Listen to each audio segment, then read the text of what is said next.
Dans la première partie de l'interview avec Adriane, Adriane nous a raconté comment ses parents biologiques ont rencontré ses parents adoptifs lorsqu'il a été adopté il y a quelques mois, puis comment ils se sont retrouvés 20 ans plus tard.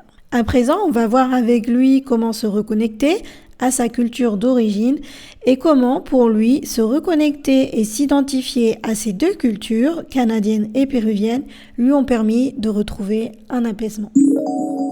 Donc toi, tu as grandi avec en toile de fond quand même cette identité péruvienne, ce qui fait que tu n'as jamais eu honte de ses origines ou quand tu disais que tu avais quand même quelques questionnements quand tu étais enfant, pourquoi moi, pourquoi je suis différent, mais tu n'as jamais eu honte de celle-ci? Quand j'étais plus jeune, c'est sûr, et j'avais de ces questions-là que pourquoi moi, pourquoi, pourquoi moi j'étais adopté et pas parce que même après la première rencontre avec ma mère biologique, moi j'ai une frère là-bas moi je suis l'enfant dans le milieu, fait que j'ai une frère plus jeune et j'ai une sœur plus vieux que moi là-bas. Fait que c'est moi la personne dans le milieu qui était adoptée. Et après ça, je pense, j'étais comme beaucoup de comme pourquoi c'était moi qui était fait comme envoyé, on pourrait dire. Mais aussi, je pense, j'ai pris beaucoup de responsabilités ou beaucoup de euh, je sais même pas comment tu dis ça, mais juste genre, j'ai pris beaucoup de comme, ah, peut-être c'est moi, peut-être je t'ai fait adopter pour aller reconnaître ma famille là-bas, mais en même temps pour t'aider ma famille là-bas. Et peut-être c'est pour ça que je t'ai adopté. Que oui, c'est bon à faire et tout ça, mais quand même, c'est beaucoup de pression, je pense. Je pense que c'est ça le mot que j'étais en train de trouver. Fait que je pense que j'ai mis beaucoup de pression sur moi de ça. Euh, Parce que je voulais être comme accepté de ma famille là-bas. Et oui. Tu t'es mis cette pression à partir du moment où tu as retrouvé ta famille biologique? Et Oui. quand tu étais enfant, par contre, tu pensais pas du tout au fait de peut-être que c'était ta responsabilité de maintenant les aider, subvenir à leurs besoins. Euh, je pense pas. Parce que quand j'étais plus jeune, je connaissais pas vraiment au Pérou. Après, oui, c'est sûr, après mon premier voyage. Mais avant ça, j'ai pas vraiment pensé à ça. Mais oui, j'ai pensé, oui, oui, je sais que j'ai du adoption trauma et des choses comme ça, que je suis en train de travailler avec ça. J'ai un thérapeute que je vois chaque 2 semaines, que ça fait comme 2 années que je suis en ça. Et c'est vraiment important. Je peux juste dire en général du thérapie pour une personne adoptée. Et j'ai vu beaucoup de choses que j'ai faites avant, juste comme mon behavior, que c'était comme relationné avec des choses d'adoption, euh, des choses que, juste en général, tu sais, comme comment j'ai parlé avec du monde peut-être, ou peut-être pourquoi j'ai bu un peu d'alcool avant. Genre, j'étais pas un alcoolique, mais j'ai bu. Bon, je pense aussi la pandémie, ça a pas aidé quand on était tout enserré de notre maison, mais c'est dans ce temps-là que j'ai bu plus qu'avant et ça m'a pas aidé et j'étais comme, je me rappelle 2 fois quand j'étais comme sous et j'étais comme pas violent, mais j'étais comme fâché et je savais même pas moi pourquoi j'étais fâché. Genre, j'étais juste fâché. Et c'est pas pour moi pour être juste fâché. Et je pense que ça vient de là, de comme mon adoption, que j'étais comme fâché, que j'étais comme beaucoup des émotions euh, comme ça, de fâcher, d'être je sais pas, triste, des choses comme ça. Mais c'est ça, je pense, même aux dates, je suis je travaille en ça, je suis beaucoup meilleur avec ça, mais je suis un people pleaser. Et c'est comme quand tu veux t'aider le monde tout le temps, que t'es comme, ouais. Et je pense qu'il y a beaucoup de personnes qui sont adaptées, qui c'est quelque chose qu'on a. Euh, je suis meilleur avec ça maintenant, mais quand même, je trouve que c'est quelque chose que je suis. Et aussi, je prends des choses des fois au cœur, comme au travail, quand tu sais, quand ça va, ah, rien, t'as pas fait un bon travail, blablabla. Ils sont comme, ouais, je prends ça personnellement. Et fait que je suis sensible. Euh, que je pensais aussi de mon adoption. Parce que j'étais toujours une personne, même quand j'étais jeune, une personne sensible.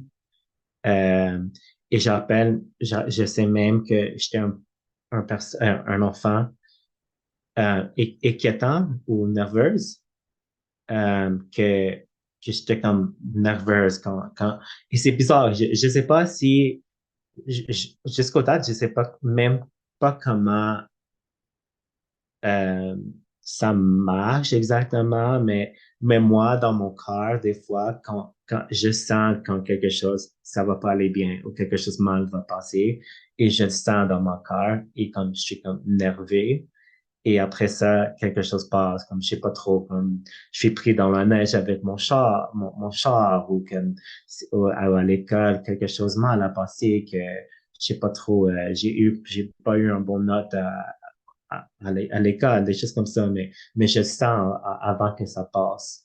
Et c'est vraiment comme bizarre à expliquer. Je peux pas vraiment l'expliquer, mais c'était toujours comme ça. Je savais quand quelque chose était pas bien ou j'étais comme nerveuse. Et qu'est-ce qui t'a fait comprendre ou qu'est-ce qui t'a fait découvrir que ce par quoi t'étais passé avait un lien avec ton adoption et que cette adoption avait été finalement avait été un traumatisme et que tu l'avais pas perçu comme tel jusqu'à présent? Ouais. Ouais. Euh, je pense que moi, dans ma tête, j'ai toujours et je sais, je rappelle même pas de où ça est venu cette idée-là, mais dans ma tête, j'étais comme, c'est juste comme un feeling, un sentiment, un feeling, un sentiment que toujours, même quand j'étais plus jeune, même quand j'étais comme, peut-être même 15 ans, que j'étais comme, euh, que j'étais comme, moi, je suis une personne nerveuse, un peu, une personne sensible, une personne, des choses comme ça.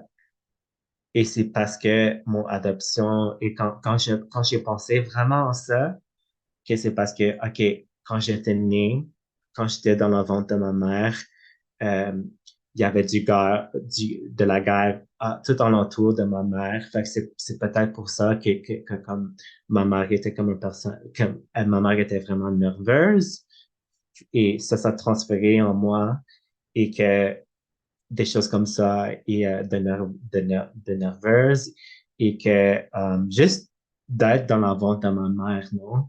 Et toutes ces émotions qu'elle a senties, que ça transférait en moi. Et j'étais toujours comme comment on dit ça en anglais, like a believer, un, que c'était pour ça que je suis sensible, que je suis nerveuse, des fois que je suis comme ça. Et c'était toujours comme, depuis des années, comme, ah oui, je suis sûr que c'est de mon adoption et ça fait du sens parce qu'il y avait du guerre en autour de ma mère. Mais j'avais pas la preuve. J'avais pas la preuve. C'était juste une feeling que je sentais. Mais après, bon, ça fait juste 3 années, 2 années, peut-être même un peu plus ou moins que je suis plus dans le monde d'adoption et plus dans le monde des Péruviens qui sont adoptés. Et il y a des livres aussi que je connais maintenant qui sont de l'adoption et comme Adoption Trauma, des choses comme ça. et c'est ça. Et bon, je pense que c'est même, même si t'es pas adopté, comme juste en général, quand t'es dans quand t'es dans la vente de ta mère, tu sens qu'est-ce que ta mère sent. Fait que c'est comme, it's proven now. C'est pas comme non, non, non, c'est non, tu comptes des histoires, non, tu sais pas de quoi tu parles. Non, mais là, c'est comme, il y a du preuve de ça. Fait que je pense de ça c'est de là, ça vient, pourquoi je sens comme ça. Oui, maintenant c'est prouvé scientifiquement que les bébés ressentent et l'intègrent, même s'il n'y a pas de conscience Mhm. là-dessus. Mais effectivement, c'est prouvé.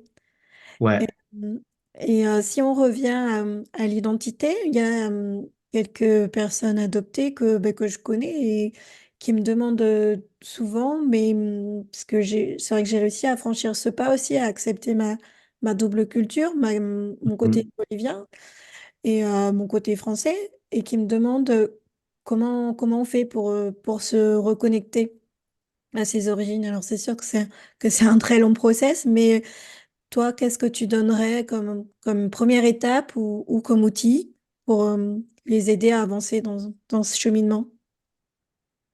Um, bon, je pense après mon premier voyage, je sentais comme c'était vraiment nouveau pour moi, non, quand j'étais 15 ans. Mais je pense aussi dans mon premier voyage là-bas toute seule et mon deuxième voyage là-bas au Pérou toute seule quand j'étais 18 ans, 19 ans, encore un bébé, encore un adolescent ou comme un young adult, on pourrait dire. Quand même, j'étais comme un enfant, mais j'ai resté là-bas pour un bon bout de temps. Et je pense que ça m'a aidé pour comme intégrer dans la culture là-bas. Euh, Fait que je pense que si quelqu'un veut connaître un peu plus de son origine, c'est clair que comme c'est vraiment beau d'aller là pour 2 semaines, mais si tu peux aller là, rester là-bas pour même comme un mois et juste parler avec le local, faire des amis là-bas qui sont des personnes qui habitent là-bas, je pense que ça t'aide beaucoup. Euh, je pense qu'une autre chose que pour moi, ça m'a aidé, c'est, c'est comme un sport, que c'est du football, soccer ici, qu'au Pérou, c'est vraiment gros, l'équipe du pays. Et c'est quelque chose que moi, depuis 2015, que je vois toujours, que ça me vient plus proche à mon culture. Et je l'adore. Euh, et je pense aussi juste parler en espagnol, ça me t'aide parce que moi, jusqu'au maintenant, je parle en espagnol chaque journée avec mes amis là-bas, des amis ici. Fait que je pense que ça me t'aide aussi. Je pense que je dirais à quelqu'un, s'il voulait comme connecter un peu plus avec son culture, que ça pourrait être de juste voir comme des documentaires sur YouTube de son culture, juste aller peut-être à un restaurant péruvien ou un restaurant mexicain, un restaurant je sais pas trop, juste pour comme essayer la nourriture de son pays, peut-être aussi faire des recherches sur son pays, de comme la culture, la nourriture, des choses de l'histoire de son pays. Je pense que ça t'aiderait un peu. Et si il veut, comme, il pourrait prendre des petits cours d'espagnol ou de le langage de leur pays, de où il vient. Euh, je sais que c'est dur, je sais que c'est un gros étape, un gros étape, mais je pense que you have to start somewhere, comme on dit en anglais. Et comme je t'ai dit, même si c'est juste aller à un restaurant mexicain ou de Pérou une fois chaque mois ou une fois chaque, je sais pas, semaine, c'est correct. C'est comme un commence, c'est un début. C'est plus un début que de faire rien et juste dire, je sais pas de mon culture et je sais pas. Euh, même même tu pourrais même comme essayer de cuisiner de nourriture chez toi de ton pays d'origine et peut-être ça va pas sortir parfaitement, mais à la même temps, tu as essayé, c'est quelque chose de nouveau c'est un nouveau step. Hmm. Ok, merci pour ces conseils. Tu parlais tout à l'heure, tu abordais le fait que tu avais été en colère, notamment pendant les phases de confinement. Est-ce que cette colère s'est apaisée? Est-ce que tu as compris le pourquoi? Est-ce que tu as pu mettre des mots par rapport à ça? Ou tu continues toujours de ruminer, d'être en colère? Maintenant, je suis en paix avec mon collège. Je suis pas plus stable, mais j'ai trouvé le balance. J'ai trouvé le balance entre Canada et entre Pérou. Et j'ai trouvé où moi je suis, on pourrait dire. Et c'est dans le milieu. Parce que aussi, je suis fier d'être Canadien, d'habiter ici.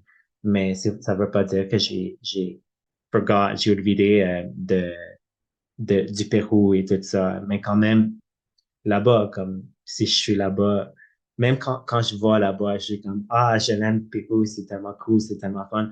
Mais je suis comme, je m'ennuie de Canada un peu parce que les choses sont un peu faciles, un peu, des choses comme ça. Fait que je suis comme, bon, ben maintenant, genre, je peux retourner quand je peux et je peux, et ça va être toujours là. Ça va toujours être dans mon cœur.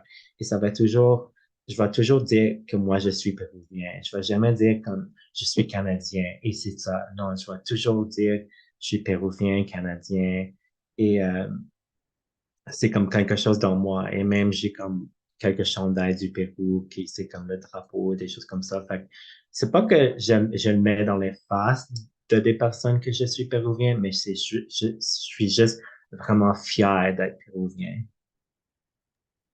C'est très beau ce que tu nous dis. C'est vrai que, en général, on a tendance à se dire qu'on est, enfin, moi par exemple, ni française ni Bolivie, puisqu'on est reconnu dans aucun des pays finalement où l'on est, et de pouvoir trouver cet équilibre, finalement, d'assumer les deux côtés, c'est là où la paix commence. Oui, exactement, exactement. Oui, je suis en paix avec ça. Euh, c'est sûr que j'aimerais, il y a des types de choses que oui, j'aimerais améliorer dans des deux aspects, mais comme mon espagnol, c'est quand même vraiment bon, mais quand même, j'ai des petits mots que je sais pas comment dire, mais ça vient avec du temps et du pratique et des endroits là-bas que j'aimerais connaître. Mais avec du temps, c'est possible. Et bon, je pense que c'est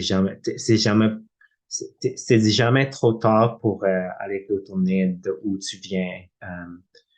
Même si c'était comme 50 et t'es adopté, t'es jamais allé au Mexique ou je sais pas trop, quand même tu pourrais aller et découvrir ton pays d'origine. C'est jamais tard. J'aime bien ce message. C'est jamais trop tard. C'est jamais trop Mhm. tard pour avancer, pour pouvoir Ouais. voilà, changer quelque chose et aller mieux. Mhm. J'aime beaucoup ce message. Et Ouais. aujourd'hui, quand tu étais enfant, donc ta famille avait une supérette et tu avais beaucoup de questions où on te demandait d'où tu viens. Est-ce que tu as toujours ces questions qui arrivent et comment tu y réagis maintenant? Um, non, parce que je suis en paix avec où je suis. Et oui, c'est clair que j'aimerais, j'aime l'idée que peut-être mon premier langage serait de parler en espagnol et que j'habitais là-bas et tout ça. Mais à la même temps, je sais que ma famille là-bas, euh, sont vraiment pauvres. Et c'est pas la fin du monde non plus, mais c'est juste ma famille là-bas sont vraiment pauvres. Et je sais que on pourrait dire que j'aurais pas tout l'avantage que j'ai là ici si j'habitais là-bas avec mon famille biologique. Euh, Parce que comme même maintenant, je sais pas si je te dis, mais aussi je suis américain parce que ma mère vient des États-Unis. Fait que j'ai comme un passeport de l'États-Unis et canadien et bientôt péruvien. Fait que je pense pas que j'aurais cette opportunity si j'étais là-bas. Et même juste en général, genre, je sais comment sont les dynamiques de mon famille là-bas. Et c'est comme vraiment dur. Fait que je sais pas si j'aimerais comme être avec je sais pas comment dire ça, mais juste, je suis content où je suis parce que je sais que je peux toujours retourner là-bas. Oui, ça rejoint ma question que je voulais te poser. Où est-ce que tu te vois dans le futur ou à plus long terme, si tu te vois retourner vivre, parce que tu as fait pas mal d'expériences, si j'ai bien compris, de bénévolat au Pérou. Est-ce que tu Mhm. t'imagines Oui. vivre là-bas, travailler là-bas, ou aux États-Unis, peut-être où il y a une plus grande communauté de Péruviens qu'au Canada, ou simplement tu vas rester au Canada, au Québec. Comment tu vois un petit peu ton avenir? Pour l'instant, je suis correct au Québec, mais mais oui, oui, j'aimerais habiter là-bas, peut-être plus tard dans ma vie, ou peut-être même juste moitié ici, moitié là-bas, parce que oui, maintenant, il y a de la neige dehors et c'est froid, mais aussi j'adore la neige, j'adore faire du ski alpin, mais aussi, oui, ce serait vraiment beau de peut-être aller là-bas, parce que là-bas, c'est l'été. Fait que oui, ça serait vraiment cool de peut-être comme faire un peu comme les Canadiens font quand il va aux États-Unis, en Floride, pour la moitié de l'année. Mais aller au Pérou, ça serait cool. Ça serait cool de peut-être avoir comme un département là-bas que je pourrais louer la moitié de l'année et l'autre moitié de l'année rester là. Oui, j'ai déjà pensé à peut-être travailler là-bas parce que oui, je m'ennuie de là-bas. Ça fait 5 ou 6 années que j'ai pas retourné. Fait que oui, je m'ennuie du Pérou. Et c'est ça. Est-ce que ta sœur a fait le voyage avec toi? Tu disais au début que tu avais une sœur qui a été Euh, adoptée en Chine en même temps que toi, tu as été adoptée au Pérou. Vous parlez de ce sujet ensemble? euh, elle a venu au Pérou, mais dans 2016, quelque chose comme ça, parce que moi, j'étais là, fait qu'elle voulait connaître le Pérou, parce qu'elle adore la nourriture péruvienne. Fait qu'elle est venue une fois là-bas. Euh, mais à part que ça, euh, elle a juste venu une fois, mais je parle pas vraiment avec elle de des choses d'adoption, parce que malheureusement, euh, elle est pas vraiment proche de les sujets de l'adoption, on pourrait dire. Mais c'est correct aussi, non? Du coup, ce que tu veux dire, c'est elle est pas partie à la recherche de sa mère biologique, de... Euh, Malheureusement, je sais pas si tu connais, je sais pas si c'est comme ça maintenant, mais avant, dans le temps, au Chine, ils préféraient plus des gars que les filles. Fait que c'est pour ça, juste en général, il y a beaucoup des filles chinoises qui l'ont fait adopter. Et c'est spécifiquement la même chose qui a passé avec ma sœur, qu'elle était dans un orphanatif. Mhm. Ouais, fait que c'est quand même vraiment difficile. Oui, ça doit Mais, pas être... mais oui, elle a déjà retourné avec ma mère. Dans la même année que ma mère est allée au Pérou pour me voir, dans 2014, ma mère est allée en Chine avec ma sœur pour sa première fois. Fait que moi, je trouve que c'est vraiment cool pour ma mère parce qu'elle est allée aux deux pays vraiment importants pour elle et ses enfants. Bon, c'était la première fois que ma sœur elle est retournée au Chine. Et c'est ça. Et, je vais terminer par une question. Donc, tu disais que bah, quand tu es allé là-bas, que tu as retrouvé ta mère biologique, elle t'a demandé pardon de t'avoir confié à l'adoption.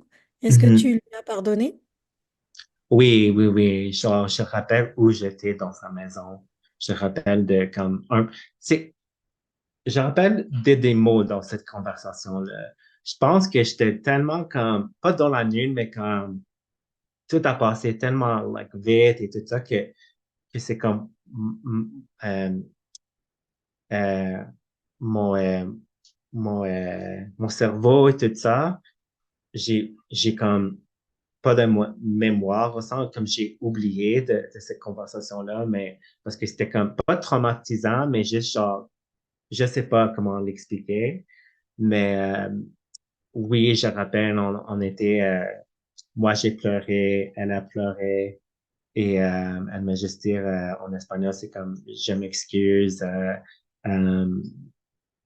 perdóname, et j'étais comme, c'est correct, like, c'est correct, et j'ai commencé de pleurer, et elle avait juste dit, Adrien, j'aime pas quand tu pleures j'aime pas que tu es en train de pleurer, fait que, pleure pas, et j'étais comme, ok, on a comme juste donné un gros câlin. Ouais. Ouais, c'est beau. Mhm. Merci beaucoup, Adrien, pour le partage de ton expérience et pour tes confidences. Est-ce que tu souhaites ajouter un mot ou quelque chose qu'on n'aurait pas abordé et que tu as envie de partager? Non, je pense que tout est correct et je voulais juste dire merci pour m'avoir et aussi merci pour avoir du confiance en moi.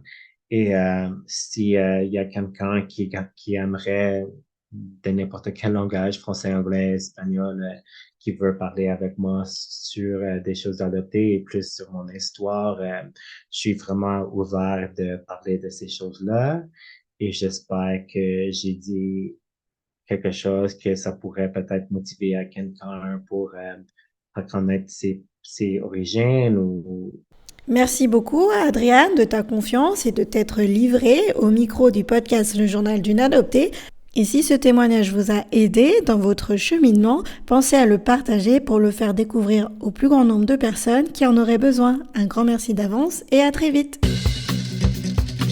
Cette interview t'a aidé dans tes questionnements, elle t'a éclairé sur certaines interrogations. Alors je t'invite à y mettre la note de 5 étoiles sur ta plateforme de podcast préférée. Ça permettra de le faire découvrir par d'autres personnes, adoptées ou non, et qui auraient les mêmes interrogations que toi. Un grand merci d'avance et à très vite.